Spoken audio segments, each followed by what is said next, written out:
The Boring Company is Elon Musk's latest transportation project and promises to transform the way we travel across busy cities. It's already causing quite a hype in the tech and transportation industry too, with plenty of people talking about how, in the not too distant future, you'll be able to cross a major city like Los Angeles in minutes rather than hours, all from the comfort of your own car. But how likely is it that Elon Musk's Boring Company will achieve its goals of putting subterranean tunnels under major cities to ease congestion and cut travel times? Well, that, it seems, depends on whom you ask, because there's a whole lot of engineering, logistical and legislative hurdles in the way for the Boring Company. And while I'd love to see the Boring Company succeed, this could be the toughest thing Elon Musk has had to face thus far. Before I get too carried away with the nitty-gritty, however, it's worth refreshing here what the Boring Company is and what its goals are. Born from another Elon Musk idea, the Boring Company is, as the name suggests, a company that specialises in digging, or boring, massive holes in the earth with a specialised machine called a tunnel boring machine, or TPM for short. So far, so good. But in addition to perfecting the way in which tunnels are bored by re-engineering a TPM so that it can travel far faster than the 35 to 60 feet, 10 to 18 metres per day that current ones do, and keep that speed up day after day, the Boring Company's vision includes building little electric car-carrying platforms that will take you and your car from one part of the city to another. Engineering this all is no mean feat. Even if the Boring Company manages to redesign the humble TBM so it can bore tunnels at breakneck speeds across major cities, there's still a whole host of engineering needed to deal with the mechanics of building multiple access shafts, designing those little car-carrying platforms, not to mention the geological and seismological challenges that need to be overcome. And of course, dealing with all of the ventilation requirements to ensure that fresh air flows along the tunnels and there's minimal fire risk. I mean, have you ever travelled on the London Underground or New York subway with the window open? Ew. And then, of course, there's the robotic artificial intelligence that will be required in order to safely transport cars from one access portal to another, safely navigating the underground tunnel network at speeds of up to 200 kilometres per hour. That's 125 miles per hour. In short, it's a lot of engineering. Admittedly, it's not quite at SpaceX levels, but at the same time, while SpaceX's missions tackle the extremes of space, they also don't have to yet deal with transporting humans, or dealing with city councils. And while I've no doubt that the Boring Company can quite easily attract the right kind of people to make engineering those tunnels far less bothersome than it might be were the Boring Company just another civil engineering firm, there are plenty of other issues that are far harder to tackle. The first is permitting for all the tunnel work, a long, drawn-out process. Rather than just obtain a slew of permits for one site, as most companies do when building a new factory or facility, the Boring Company would need to collect permits for every single district or city it crossed into, not to mention permits from every private or public landowner it wishes to tunnel beneath.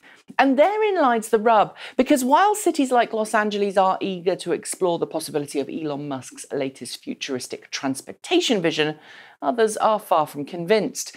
Take Santa Monica City Manager Rick Cole, for example, who I should note is a former deputy mayor of Los Angeles with many years of experience under his belt.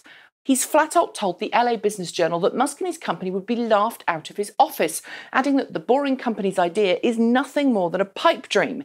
So even if the Boring Company manages to hire a crack team of lobbyists who are able to convince legislators and city planners that its tunnels are a great idea, there's no guaranteeing that residents of the cities the tunnels pass through would agree.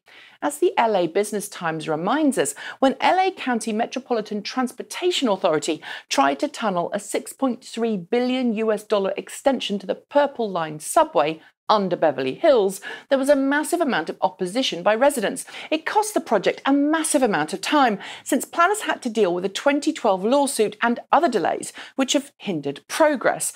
And with the transit line not due to be completed until 2024, it shows that the Boring Company's goals to quickly tackle congestion may be more than it can handle.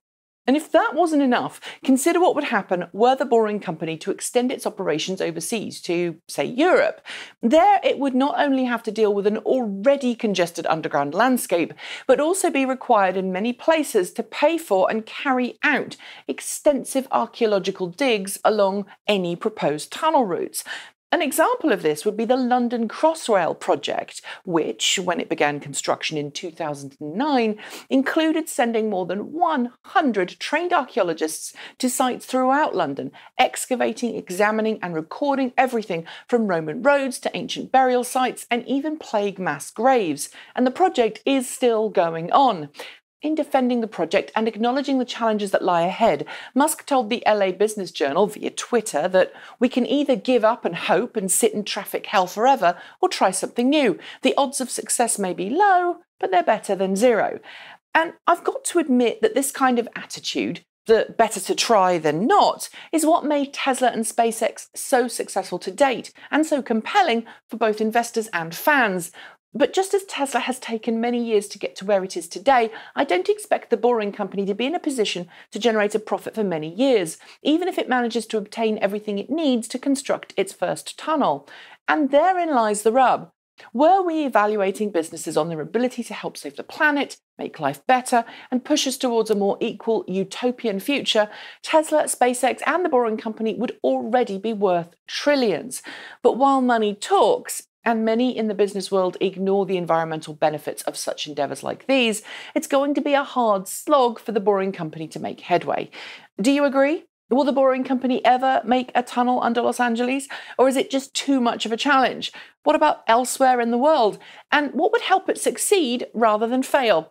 Leave your thoughts in the comments below. Don't forget to like, comment and subscribe. And of course, if you'd like to see more videos like this, why not contribute to our running costs via Patreon? I've left a link below and a clickable one at the end of this video. That's it. Thanks for joining me. I'll be back until tomorrow. And until then, keep evolving.